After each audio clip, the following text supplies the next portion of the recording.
Presidente da República José Ramos Horta, o subcomando Polícia Nacional Timor-Leste, o Valentim Força Defesa Timor-Leste, atuar ricas regras disciplinar relaciona o membro balo usa arma a canek cidadão sira.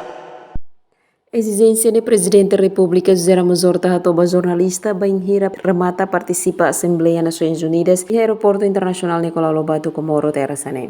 Presidente Hateten, ni hatene comando pentel ho FFDTL sira rigoroso tebes, la tolera problema indisciplinar e a força nelaran. Também husu continua tau atenção disciplinar e a instituição nelaran. Primeiro hawaka Hateten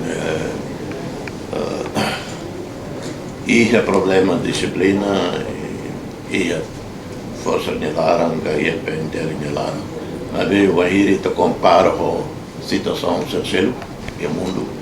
Ou mesmo compare a Railaran Luni e incidente ser isolado.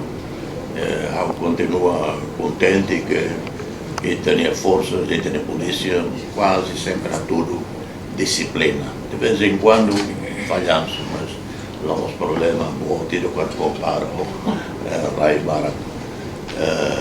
Mas Bairane e os mecanismos instituição seria rasik, fretelinha, pentelinha para hare problema disciplina e ao ter que comando quer o FDTL, quer o PNTL, ser rigoroso todos la tolera problemas indisciplina e a força de lá.